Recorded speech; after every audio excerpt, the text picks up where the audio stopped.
Evolução em Dois Mundos. 10º livro da coleção A Vida no Mundo Espiritual. Ditado pelo espírito André Luiz e psicografado pelos médiuns brasileiros Francisco Cândido Xavier e Valdo Vieira, em 1958 e publicado em 1959. Parte 1, capítulo 14, Simbiose Espiritual. Sustento do princípio inteligente. O princípio inteligente que exercitar a projeção de impulsos mentais fragmentários para nutrir-se durante largas eras, alçado ao plano espiritual, a condição de consciência humana desencarnada começa a plasmar novos meios de exteriorização em favor do sustento próprio. No mundo das plantas, com o parênquima clorofiliano, aprendeu a decifrar os segredos da fotossíntese, absorvendo energia luminosa para elaborar as matérias orgânicas e lançando de si os gases essenciais que contribuem para o equilíbrio da atmosfera. No domínio de certas bactérias, inteirou-se dos processos da quimiossíntese, aproveitando a energia química aurida na oxidação de corpos minerais. Entre os seres superiores, consagrou-se à biossíntese em novo câmbio de substâncias nos vários períodos da experiência física para garantir a segurança própria sob o ponto de vista material e energético.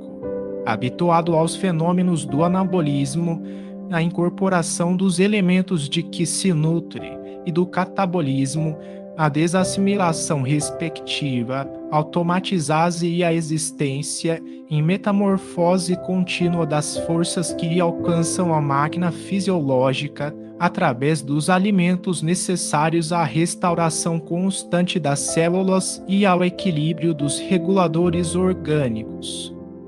Início da mentossíntese. Erguido, porém, a geração do pensamento ininterrupto altera-se na individualidade, um modo particular de ser. O princípio inteligente inicia-se, desde então, nas operações que classificaremos como sendo de mentossíntese, porque baseadas na troca de fluidos mentais multiformes, através dos quais emite as próprias ideias e radiações, assimilando as radiações e ideias alheias. O impulso que surgia na mente embrionária por interesse acidental de posse ante a necessidade de alimento esporádico e agora desejo consciente. E, sobretudo, o anseio genésico instintivo que se lhe sobrepunha à vida normal em períodos certos, converteu-se em atração afetiva constante. Aparece, assim, a sede de satisfação invariável como estímulo à experiência e prefigurar-se na alma excelsitude do amor encravado no egoísmo como o diamante em formação no carbono obscuro. A morte física interrompe as construções no terreno da propriedade e do afeto e a criatura humana, a iniciar-se no pensamento contínuo, sente-se quebrada e aflita, cada vez que se desvencilha do corpo carnal adulto. A liberação da veste densa impõe novas condições vibratórias, como que obrigando a ocultação temporária entre os seus para que se revitalizem as experiências, qual ocorre à planta necessitada de poda para exaltar-se em renovação do próprio valor. Épocas numerosas são empregadas para que o homem senhoreie o corpo espiritual, dos círculos da consciência mais ampla, porque, como deve compreender por si o caminho em que se conduzirá para a glória divina, cabe-lhe também debitar a si mesmo os bens e os males, e as alegrias e as dores da caminhada. Arrebatado aos que mais ama e ainda incapaz de entender a transformação da paisagem doméstica de que foi alijado, revolta-se comumente contra as novas lições da vida que é convocado, em plano diferente, e permanece fluidicamente algemado aos que se afinam com o sangue e com os desejos, comungando-lhes a experiência vulgar. Nesse sentido, será, pois, razoável recordar que em seu recuado pretérito aprendeu automaticamente a respirar e a viver justaposto ao hausto e ao calor alheios. Simbiose útil.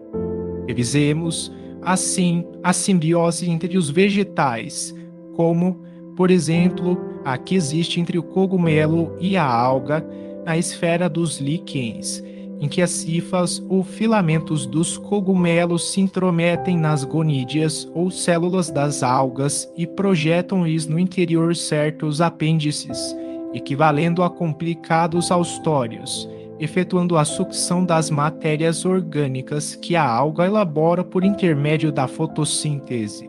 O cogumelo empalma-lhe a existência, todavia, em compensação, a alga se revela protegida por ele contra a perda de água e dele recolhe, por absorção permanente, água e sais minerais, gás carbônico e elementos azotados, motivo pelo qual os líquens conseguem superar as maiores dificuldades do meio. Entretanto, o processo de semelhante associação pode estender-se em ocorrências completamente novas. É que se dois líquens, estruturados por diferentes cogumelos, se encontram, podem viver um ao lado do outro, com talo comum, pelo fenômeno da parabiose ou união natural de indivíduos vivos. Dessa maneira, a mesma alga pode produzir líquens diversos com cogumelos variados, podendo também suceder que um líquen se transfigure de aspecto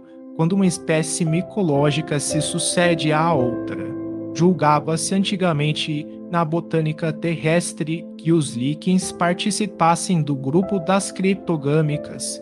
mas Schwendener incumbiu-se de salientar-lhes a existência complexa e Bonnier e Burnet, mais tarde, chamaram a si a obrigação de positivar-lhes a simbiose, experimentando a cultura independente de ambos os elementos integrantes, cultura essa que, iniciada no século findo, somente nos tempos últimos logrou pleno êxito, evidenciando, porém, que a vida desses mesmos componentes, sem o ajuste da simbiose, é indiscutivelmente frágil e precária. Outro exemplo de agregação da mesma natureza vamos encontrar em certas plantas leguminosas que guardam os seus tubérculos nas raízes, cujas nodosidades albergam determinadas bactérias do solo que realizam a assimilação do azoto atmosférico, processo esse pelo qual essas plantas se fazem preciosas à gleba, devolvendo-lhe o azoto despendido em serviço. Simbiose exploradora. Contudo, além desses fenômenos em que a simbiose é simples e útil, temos as ocorrências desagradáveis, como sejam as micorrizas das orquidáceas, em que o cogumelo comparece como sendo invasor da raiz da planta, casos em que a planta assume atitude anormal para adaptar-se, de algum modo, às disposições do assaltante, encontrando, por vezes, a morte, quando persiste-se ou aquele excesso no conflito para a combinação necessária. Desse acontecimento, como assinalou Cauleri, com justeza de conceituação, tal simbiose deve ser capitulada na patologia comum por enquadrar-se perfeitamente ao parasitismo. Identificaremos ainda a simbiose entre algas e animais, em que as algas se alojam no plasma das células que atacam, como acontece a protozoários e esponjas, turbelários e moluscos, os quais se implantam seguras. Simbiose das mentes. Semelhantes processos de associação aparecem largamente empregados pela mente desencarnada, ainda tateante, na existência além túmulo, amedrontada perante o desconhecido, que não consegue arrostar de pronto, vale-se da receptividade dos que choram a perda e demora-se colada aos que mais ama. E qual cogumelo que projeta para dentro dos tecidos da alga dominadores apêndices, com os quais se suga grande parte dos elementos orgânicos por ela própria assimilados, o espírito desenfaixado da veste física lança habitualmente para a intimidade dos tecidos fisiopsicossomáticos daqueles que o asilam as emanações do seu corpo espiritual, como radículas alongadas ou sutis alavancas de força, subtraindo-lhes a vitalidade, elaborada por eles nos processos da biossíntese, sustentando-se, por vezes, largo tempo, nessa permuta viva de forças. Qual se verifica entre a alga e o cogumelo, a mente encarnada entrega-se inconscientemente ao desencarnado que controla a existência, sofrendo-lhe temporariamente o domínio até certo ponto, mas, em troca, a face da sensibilidade excessiva de que se reveste, passa a viver, enquanto perdure semelhante influência, necessariamente protegida contra o assalto de forças ocultas ainda mais deprimentes. Por esse motivo, ainda agora, em plena atualidade, encontramos os problemas da mediunidade vidente, ou da irreconhecida, destacando, a cada passo, inteligências nobres intimamente aprisionadas a cultos estranhos, em matéria de fé, as quais padecem a intromissão de ideias de terror, ante a perspectiva de se afastarem das entidades familiares que lhes dominam a mente através de palavras ou símbolos mágicos, com vistas a falaciosas vantagens materiais. Essas inteligências fogem deliberadamente ao estudo que as libertaria do cativeiro interior quando não se mostram apáticas, em perigosos processos de fanatismo, inofensivas e humildes, mas arredadas do progresso que lhes garantiria a renovação. Histeria e psiconeurose. Entretanto, as simbioses dessa espécie, em que tantas existências respiram em reciprocidade de furto psíquico, não se limitam aos fenômenos desse teor, os quais espíritos desencarnados, estanques em determinadas concepções religiosas, anestesiam ou infantilizam temporariamente consciências menos aptas ao autocontrole, porquanto se expressam igualmente nas moléstias nervosas complexas, como a histeroepilepsia, em que o paciente sofre o espasmo tônico em opistótono, acompanhado de convulsões clônicas de feição múltipla, às vezes sem qualquer perda de consciência, equivalendo a transe mediúnico autêntico, o qual a personalidade invisível se aproveita dos estados emotivos mais intensos para acentuar a própria influenciação. E, na mesma trilha de ajustamento simbiótico, somos defrontados na Terra, aqui e ali, pela presença de psicomioróticos da mais extensa classificação, com diagnose extremamente difícil, entregues aos mais obscuros quadros mentais, sem se arrojarem à loucura completa. Tais entidades, humanizadas ao painel fisiológico e agregadas a ele sem o corpo de matéria mais densa, vivem assim, quase sempre por tempo longo, entrosadas psiquicamente aos seus hospedadores, porquanto o espírito humano desencarnado, erguido a novo estado de consciência, começa a elaborar recursos magnéticos diferenciados, condizentes com os impositivos da própria sustentação, tanto quanto o corpo terrestre aprendeu a criar, por automatismo, as enzimas e os hormônios que lhe asseguravam o equilíbrio biológico, e, impressionando o paciente que explora, muita vez com a melhor intenção, subjuga-lhe o campo mental, impondo-lhe ao centro coronário a substância dos próprios pensamentos, que a vítima passa a acolher qual se fossem os seus próprios. Assim, em perfeita simbiose, refletem-se mutuamente, estacionários ambos no tempo, até que as leis da vida lhes reclamem, pela dificuldade ou pela dor, a alteração imprescindível. Outros processos simbióticos.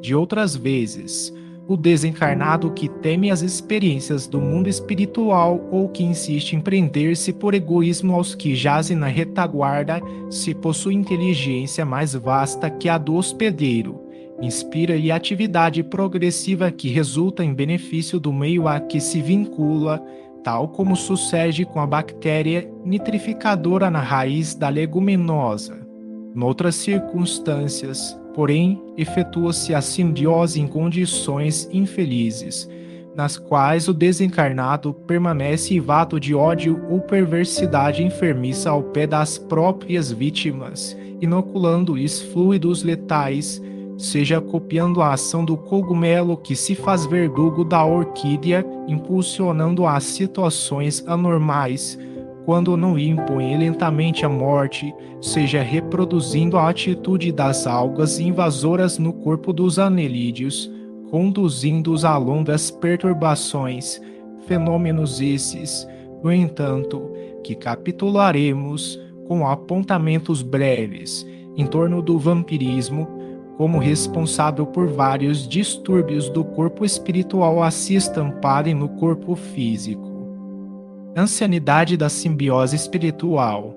Justo, assim, registrar que a simbiose espiritual permanece entre os homens, desde as eras mais remotas, em multifários processos de medianismo consciente ou inconsciente, através dos quais os chamados mortos, traumatizados ou ignorantes, fracos ou indecisos, se aglutinam, em grande parte, ao habitat dos chamados vivos, partilhando-lhes a existência, a absorver-lhes parcialmente a vitalidade, até que os próprios espíritos encarnados, com a força do seu próprio trabalho,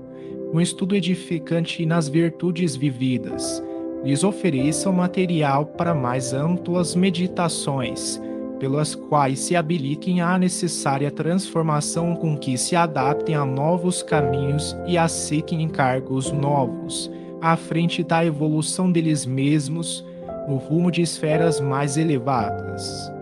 Pedro Leopoldo, Minas Gerais, Brasil, 16 de março de 1958.